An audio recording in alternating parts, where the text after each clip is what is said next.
Mes frères et mes sœurs dans le Seigneur, je vous salue dans le nom de Jésus-Christ de Nazareth. Cela fait aujourd'hui le 3e jour que nous avons commencé à méditer ensemble sur un sous-thème, un même sous-thème.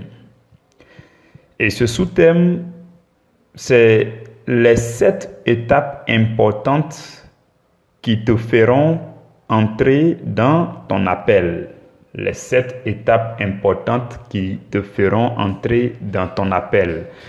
Durant le premier jour, c'est-à-dire le mercredi, nous avons vu les 2 premières étapes. Et hier, jeudi, nous avons vu les 3 étapes suivantes.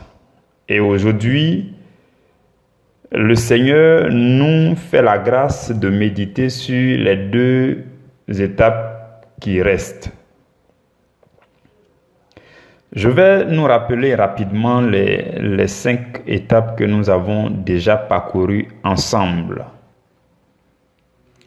La première étape parlait du fait que Dieu va appeler d'abord chacun à rejoindre une communauté ou encore un ciel ouvert, parce que c'est cet endroit qui va connecter chacun à Dieu, afin que les bénédictions soient relâchées pour l'accomplissement, pour la préparation jusqu'à l'accomplissement de la mission, jusqu'à l'entrée dans la mission. Et la deuxième étape dit que à un moment donné, Dieu va faire en sorte que tu te sentes attiré ou alors tu te sentes interpellé à contribuer activement au sein de cette communauté. Ça, c'est la deuxième étape. Et à la 3e étape, Dieu va te demander un peu plus.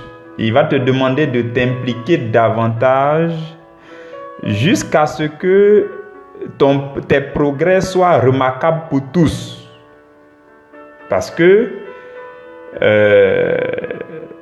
il est vraiment triste de constater qu'il y a beaucoup qui intègrent une communauté, mais qui restent inactifs ou bien passifs pendant un long temps, sans rien faire.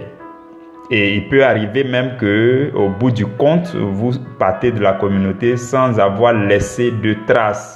Donc, pour tous ceux qui veulent marcher vers leur destinée parfaite, qui veulent découvrir leur mission sur la terre et exercer cette mission, ils sont appelés à s'impliquer davantage jusqu'à ce que leur progrès soit évident, tant sur le plan spirituel que sur le plan du service et aussi sur le plan du salut des âmes.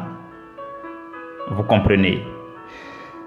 Et à l'étape 4, le Seigneur ayant remarqué vos progrès et votre fidélité, il va commencer à vous faire voir un projet plus grand que tout ce que vous étiez en train de faire au sein de cette communauté.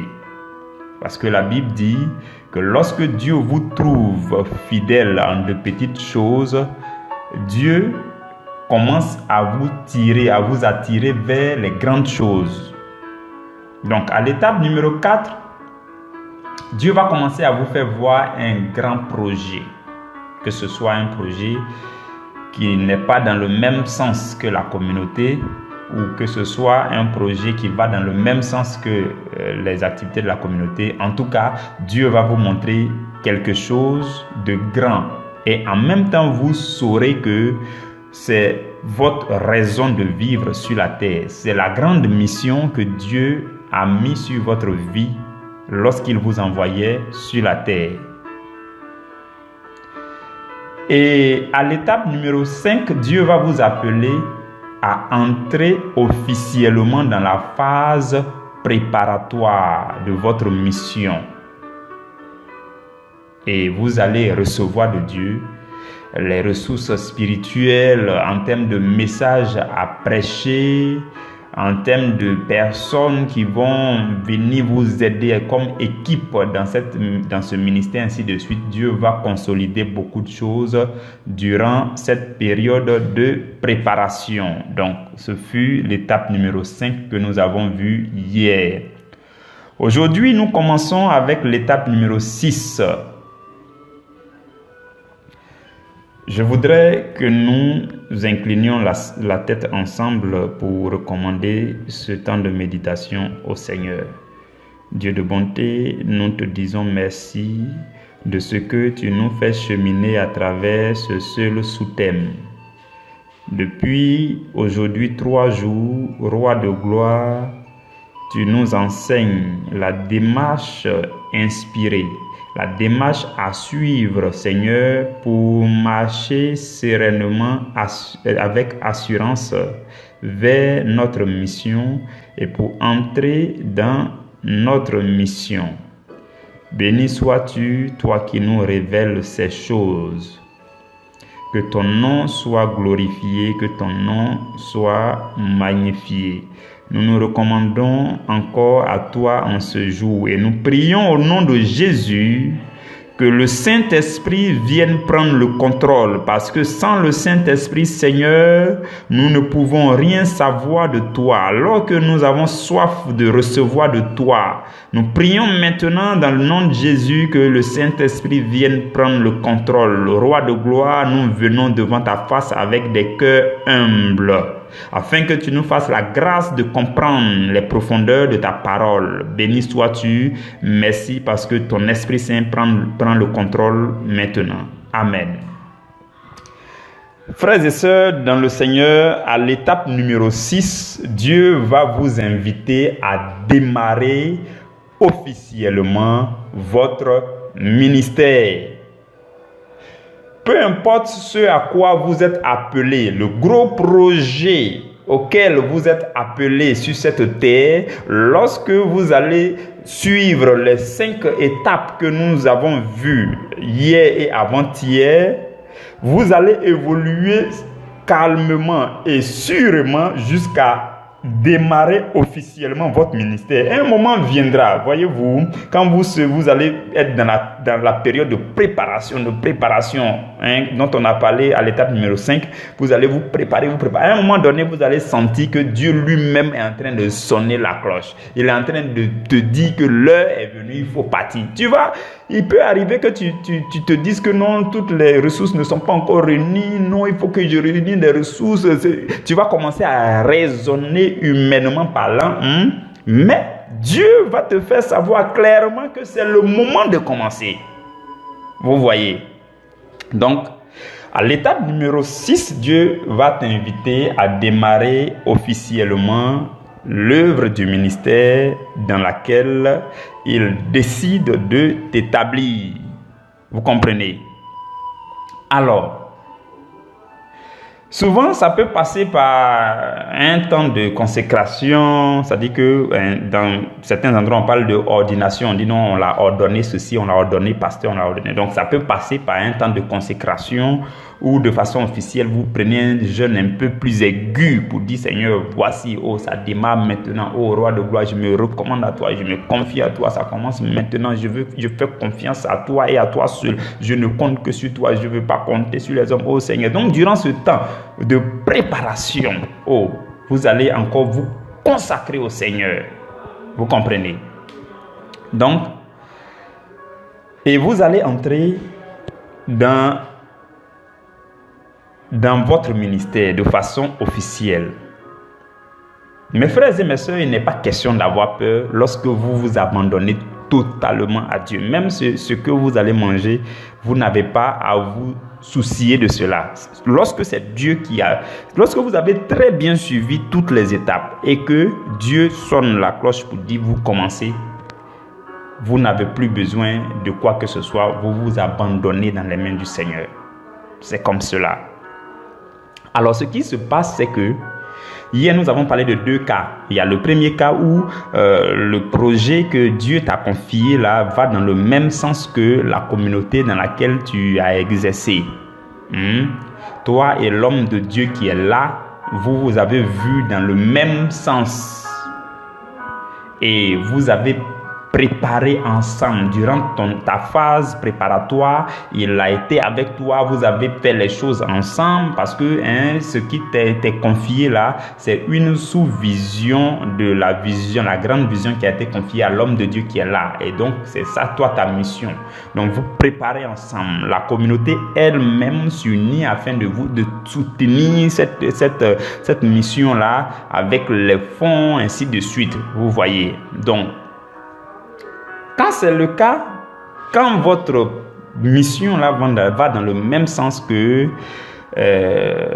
les activités de la communauté d'ici, ce qui va se passer, c'est que vous n'avez pas besoin de chercher les ressources ailleurs. Parce que vous allez dépendre des ressources d'ici, de la communauté, mais vous dépendez des ressources de la communauté, mais vous n'avez pas à vous inquiéter. Ah, vous comprenez, je vais nous lire quelques passages dans la Bible pour que vous puissiez comprendre ce que je suis en train de dire. Luc chapitre 9. Dans Luc chapitre 9, Jésus dit, au premier verset, Jésus a envoyé les disciples. Il a assemblé les 12 et puis la Bible dit, il leur donna force et pouvoir sur les démons. Avec la puissance de guérir les malades, il les envoya prêcher le royaume de Dieu et guérir les malades. Et il leur dit, ne prenez rien pour le voyage, ni bâton, ni sac, ni pain, ni argent, et n'ayez pas de tunique. Dans quelque maison que vous entriez, restez-y, et c'est de là que vous partirez. Et si les gens ne vous reçoivent pas, sortez de cette ville et secouez la poussière de vos pieds en témoignage contre eux. Et la Bible dit, ils partirent et ils allaient de village en village annonçant la bonne nouvelle, ainsi de suite. Donc, qu'est-ce qui s'est passé? Jésus les a envoyés dans le cadre des activités de cette grande œuvre pilotée par Jésus. Donc, ce qui va se passer, c'est que quand vous voyez dans le même sens que la communauté qui est là, quand on va vous envoyer là, quand Jésus a envoyé ses disciples, il a pourvu à leurs besoins. C'est pour ça qu'il a dit ne prenez rien. C'est parce que Jésus devait leur donner le nécessaire. Jésus a pourvu à leurs besoins. C'est-à-dire que pas de façon matérielle, il a chargé des choses pour leur donner, mais Jésus étant omniprésent, il savait déjà, il avait tout préparé pour dire quand vous allez partir là, rentrer dans les maisons. Moi, tout est déjà fait parce que la Bible il leur a donné force et pouvoir, il leur a donné même la puissance, tout ça. Ils n'ont qu'à partir. Quand ils vont partir, tout sera facilité. Vous comprenez? Donc, vous n'avez pas à vous soucier parce que vous êtes sous la coupole, sous la tutelle de ceux qui sont là, de la communauté qui est là. Donc, quand vous allez démarrer votre mission, vous dépendez d'eux. Vous dépendez vos ressources, vos provisions viennent par le même canal. Parce que lorsque il y a une communauté, ce qui se passe, c'est qu'il y a des provisions que Dieu envoie dans l'exercice des activités de cette communauté. Dieu envoie des provisions. Donc vous, comme vous partez toujours dans le même sens que cette communauté, Dieu enverra aussi vos provisions à travers cette communauté. Donc, vous n'avez pas besoin de vous en soucier. Donc, dans le cas où vous voyez dans la même direction, c'est comme ça. Et même lorsque vous lisez dans Luc chapitre 10, tout à l'heure on a lu dans Luc chapitre 9, un chapitre après, Luc chapitre 10, à partir du verset 2, là-bas, Jésus a envoyé encore 70 autres disciples. Vous voyez, il avait envoyé les 12 premiers, là, ils sont partis 2 à 2. Après, il a envoyé 10 personnes et puis il leur a dit, allez-y. Au verset 2, la Bible dit, Jésus leur dit, la moisson est grande, mais il y a peu d'ouvriers. Priez donc le maître de la moisson afin qu'il envoie les ouvriers dans sa moisson. Et puis il dit, partez. Voici, je vous envoie comme des agneaux au milieu des loups. Ne portez ni brousse, ni sac, ni souliers, et ne saluez personne en chemin. Donc là encore, Jésus est là pour pourvoir leurs besoins. Jésus est là, Jésus a tout préparé d'avance. Jésus leur dit, tout sera facilité. Mon esprit avec toi, tout sera facilité. Allez-y seulement, soyez sereins, allez-y. Parce qu'ils vont pour opérer toujours avec les provisions d'ici. Je ne sais pas si vous comprenez. Donc, au démarrage, ce que je veux dire, c'est qu'au démarrage de votre mission, puisque votre mission va dans le même sens que la communauté qui est là, vos ressources, vos provisions ne viendront que par le canal de cette communauté. Vous n'avez pas à vous en soucier. Tout comme Jésus a dit aux 12 disciples et ensuite il a dit aux 70, il dit allez-y. Ne vous souciez de rien, allez-y. Tout est préparé devant vous. Vous comprenez? Donc, les prières de cette communauté de base-là vous accompagnent. Donc, tous ceux qui sont ici vous soutiennent, ils vous soutiennent spirituellement, en prière, tout ça. Donc, vous n'avez pas à vous inquiéter. Toute chose sera facilitée quand vous allez partir. Donc, ça, c'est le premier cas. Maintenant, nous avons aussi parlé du deuxième cas où ce que Dieu vous a donné comme mission là, ça n'a rien à voir avec ce que la communauté d'ici est en train de faire. Vous en avez parlé à l'homme de Dieu. L'homme de Dieu dit, bon, toi, pour toi, là, c'est vraiment à part. Ce qui est sûr, quand même, faut entrer dans ta phase de préparation et puis on va te laisser partir. Hein, vous voyez. Donc, mes frères et mes soeurs, comme je l'ai dit hier, soyez sages quand il s'agit de partir. Donc, et là, le moment arrive où tout le monde est convaincu que, voilà, vous devez entrer dans votre vision. Par exemple, à l'église d'Antioche, les gens de l'église d'Antioche avaient certainement pour activité principale d'annoncer l'évangile aux Juifs et autres, ou bien aux gens d'Antioche et puis les villages d'alentour. Mais Paul et Barnabas, Dieu les avait déjà mis de côté pour aller annoncer l'évangile aux païens. Donc, quand le moment est arrivé, les responsables de l'église d'Antioche ne les ont pas maintenus. Ils leur ont dit, bon, ok, comme le Saint-Esprit a parlé et que Dieu a dit que le moment est venu, hein, allez-y de votre côté. Donc, ils les ont laissés partir. Maintenant, quand ils devaient partir là, on ne leur a pas donné de provisions. Hein. Non. Ils sont partis. Vous comprenez? Bon, ça c'est un exemple. Je vais vous lire un autre exemple dans la Bible. Donc tout à l'heure, on a lu Luc chapitre 9 et Luc chapitre 10. Remarquez que dans Luc chapitre 22, Luc, il n'y a que 24 chapitres. Donc au chapitre 22, c'était juste avant l'arrestation de Jésus. Donc regardez ce que Jésus va dire à ses disciples. Jésus, avant qu'il parte maintenant, va donner une autre recommandation aux disciples. Luc chapitre 22, à partir du verset 35. Jésus dit, quand je vous ai envoyé sans bourse, sans sac, sans souliers, avez-vous manqué de quelque chose? Et puis ils disent non, de rien. Vous voyez, parce que Jésus avait déjà tout pourvu, il avait tout facilité. Le pouvoir qu'il leur avait donné a tout facilité devant eux. Ils entraient dans les maisons et puis la Bible dit, et Jésus leur disait, allez-y, car l'ouvrier mérite son salaire. Quand vous allez partir, ils vont vous nourrir, c'est moi qui ai fait ça, allez-y seulement. Vous comprenez? Maintenant ici, Jésus leur dit, mais quand je vous ai envoyé premièrement, est-ce que vous avez manqué de quelque chose? Ils disent non. Ok, Jésus leur dit maintenant là, au contraire, que celui qui a une bourse, qu'il la prenne. Que celui qui a un sac, qu'il prenne également. Que celui qui n'a point d'épée vende son vêtement pour acheter une épée. Et puis il dit, car je vous le dis, il faut que cette parole qui est écrite, s'accomplisse en moi. Il a été mis au nombre des malfaiteurs. Donc Jésus était en train de dire, mon départ là est proche. Moi je vais partir. Je ne suis plus là pour pourvoir à vos besoins. Je vais partir. Vous voyez. Donc Jésus leur dit, prenez vos gardes, prenez vos dispositions. Premièrement, je vous ai dit, ne prenez ni sac ni ceci. Mais en tout cas, le temps arrive, ils vont me tuer, ils vont me crucifier, je vais partir. Quand j'ai parti même déjà, j'ai fait 3 jours dans la tombe là. Donc, prenez vos dispositions parce que je ne suis pas là pour être facilitateur devant vous. Hein. Donc, prenez vos dispositions. Cela ne veut pas dire que Jésus ne va pas rester avec eux. Vous allez, nous tous on a remarqué ensemble que lorsque Jésus est ressuscité, même qu'il est resté avec eux après jusqu'à son ascension, tout ça, 10 jours après, il y a eu la Pentecôte. C'est là maintenant que les apôtres ont reçu la force nécessaire pour commencer à faire l'œuvre. Donc ça veut dire que Jésus a eu raison de leur dire, les gars, prenez vos dispositions parce qu'il aura un temps creux, il aura un temps mort où ça peut être difficile pour vous. Cachez-vous même s'il le faut.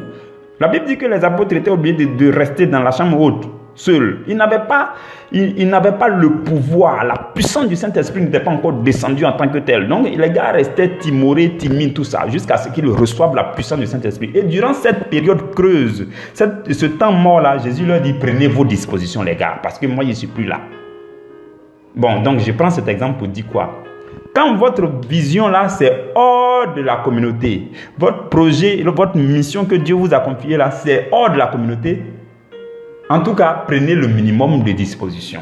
C'est vrai que le Saint-Esprit va vous rejoindre pour vous rendre fort et puis vous allez bien faire votre mission. Le Seigneur Jésus sera toujours avec vous. Mais il se peut qu'il y ait un temps mort où vous soyez exposé parce que vous vous détachez de la communauté qui est ici. Vous n'êtes plus trop sous la couverture de la communauté qui est ici. Les provisions qui viennent là, il n'y en a plus que vous allez utiliser. Vous vous détachez de la communauté. Donc prenez un peu vos gardes, ouvrez les yeux. C'est ça au fait. Vous comprenez? Mais n'empêche que le Seigneur Jésus est toujours avec nous tous. Donc, forcément, le Saint-Esprit va prendre la relève. Le Saint-Esprit va créer une autre couverture sur vous et puis vous allez très bien réussir votre œuvre. Mais on ne sait jamais. Il peut y avoir un temps creux comme il y a eu un temps creux pour les disciples. Et Jésus, avant ça, leur a dit, ils vont me tuer. Prenez vos dispositions. Que celui qui n'a pas de sac prenne le sac. Que celui qui n'a... Vous comprenez ce que je veux expliquer. Donc, voici les deux cas. Les deux cas de démarrage. Donc, pour certains, Dieu peut leur dire, allez-y, ne vous inquiétez pas, parce qu'il y a des provisions qui vont nous accompagner, les choses seront facilitées, parce que votre vision là, c'est dans le même sens que la vision de cette communauté. Et pour d'autres, Dieu peut leur dire, prenez quand même vos dispositions. Monte un peu ta garde, parce qu'on ne sait jamais, il peut y avoir un temps creux, parce que tu te détaches de cette communauté. On ne sait jamais.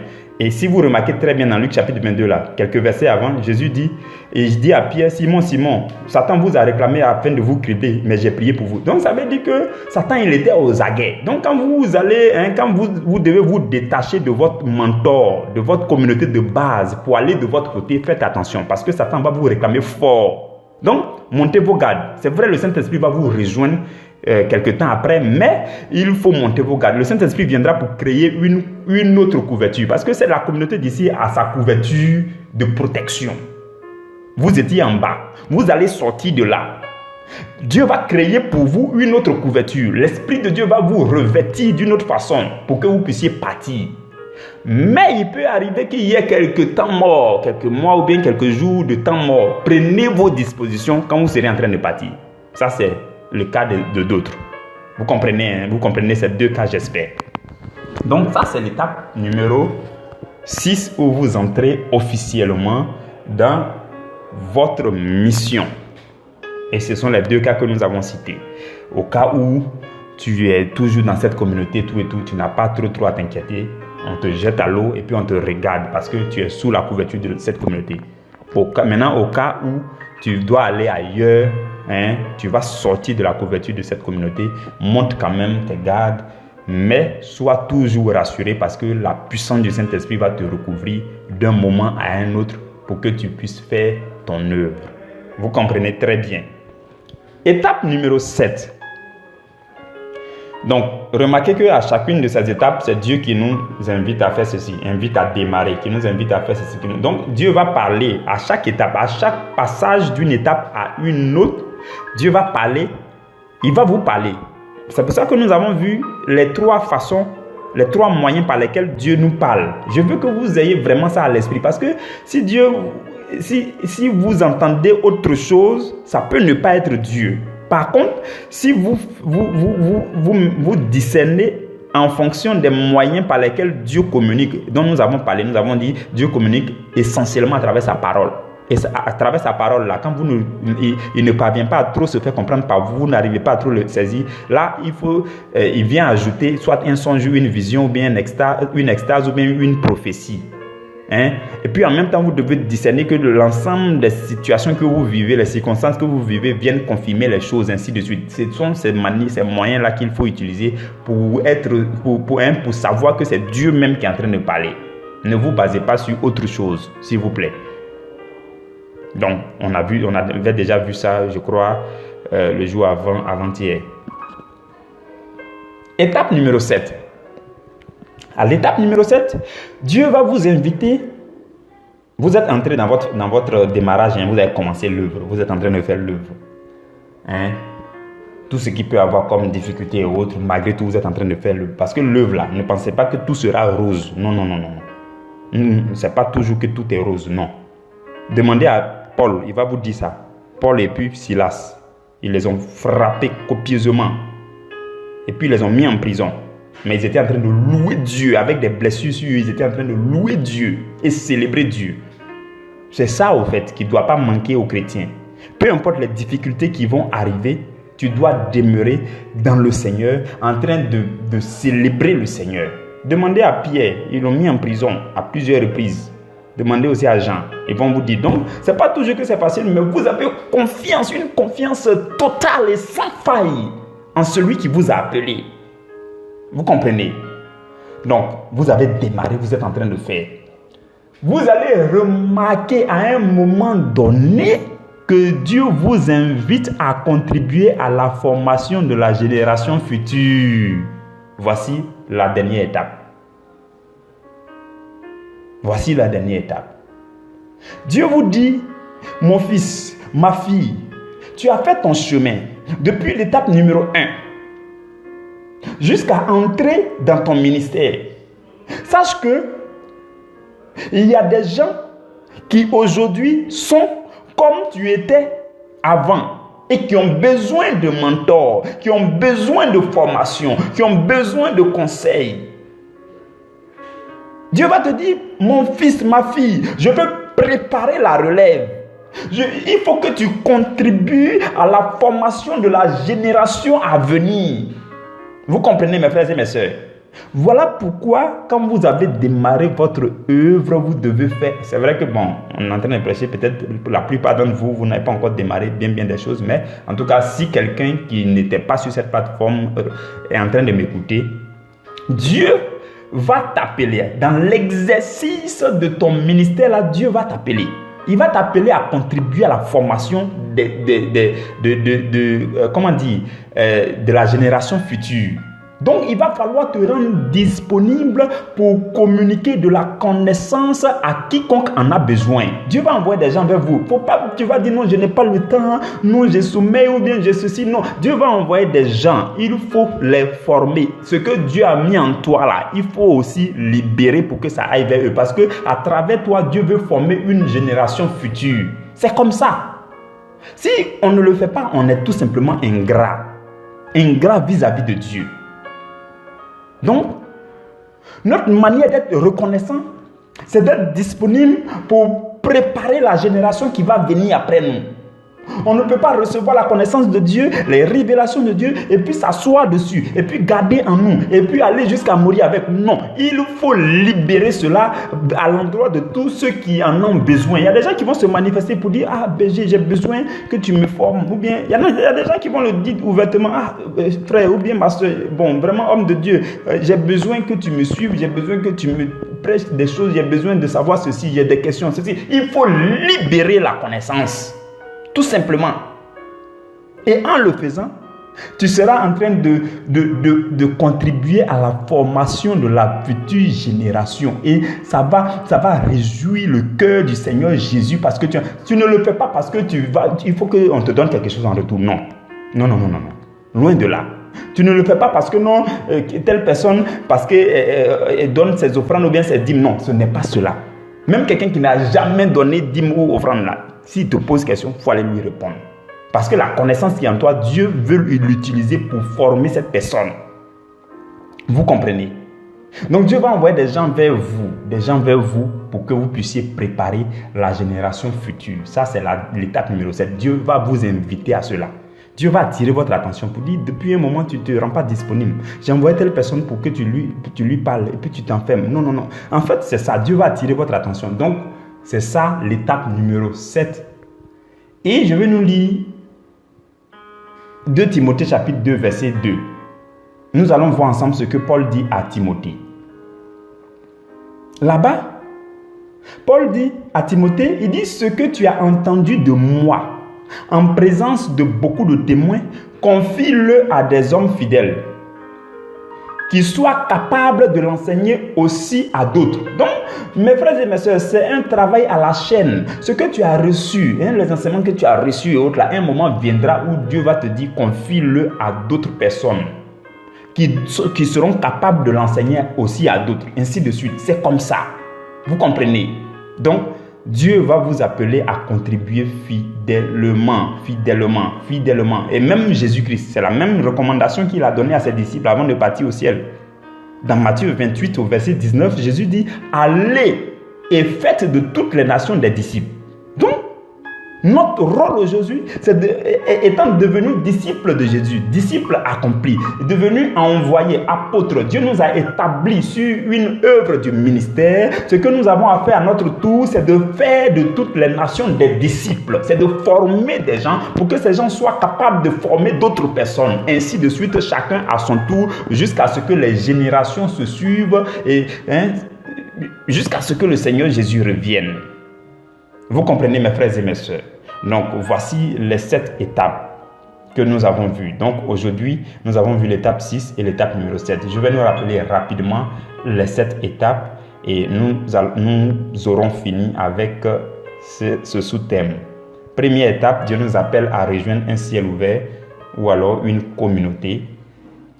Deuxième étape, une fois que nous sommes dans cette communauté, Dieu nous invite à contribuer activement au sein de cette communauté, à prendre un rôle, une responsabilité, à participer aux activités de la communauté. Troisième étape, Dieu va un peu plus loin et il nous invite à nous impliquer davantage dans les activités de cette communauté jusqu'à ce que nos progrès soient remarquables, jusqu'à ce que Dieu nous trouve fidèles. Il peut arriver même qu'à cette étape numéro 3, vous soyez épuisé. Mais c'est là que la force spirituelle prend la relève. Et à l'étape numéro 4, Dieu ayant vu votre fidélité et vos progrès, il va vous faire voir un peu plus loin, jusqu'à vous faire voir votre appel, la mission qu'il vous a confiée sur la terre. Cette mission peut aller dans le même sens que la communauté où vous êtes, ou bien cette mission peut être carrément différente de la vision de la communauté où vous êtes. Et à l'étape numéro 5, Dieu va vous inviter à entrer dans la phase préparatoire de votre mission. Ensuite, à l'étape numéro 6 que nous avons vu aujourd'hui, Dieu va vous inviter à démarrer officiellement votre ministère. Et à l'étape numéro 7, Dieu va attirer votre attention pour que vous puissiez contribuer à la formation de la génération future. Que Dieu vous bénisse. Demeurez bénis. Je donne gloire à Dieu. Je magnifie le nom du Seigneur pour les 7 étapes qu'il nous a enseignées durant ces 3 jours. La Bible dit dans le livre de Psaume au chapitre 119, là-bas, la Bible dit, Seigneur, je sais ta parole dans mon cœur afin de ne pas pécher contre toi. Et moi, ce que je veux vous dire, serrez les 7 étapes-là dans votre cœur afin de ne pas vous écarter de votre chemin sur la terre. Le chemin qui vous fera entrer dans votre mission sur la terre, ce sont les 7 étapes. Prenez-les, serrez-les dans votre cœur, écoutez, réécoutez ces enseignements. Parce que vous écoutez une fois, quand vous écoutez une fois, vous ne pouvez pas bien appliquer. Il faut écouter au moins 3 ou 4 fois pour que l'enseignement entre dans votre âme, pour que vous puissiez bien appliquer. Quiconque veut très bien appliquer un enseignement doit l'écouter plusieurs fois. Je bénis le nom du Seigneur qui vous a transmis l'onction qu'il faut pour que vous soyez ce qu'il veut sur la terre. Amen.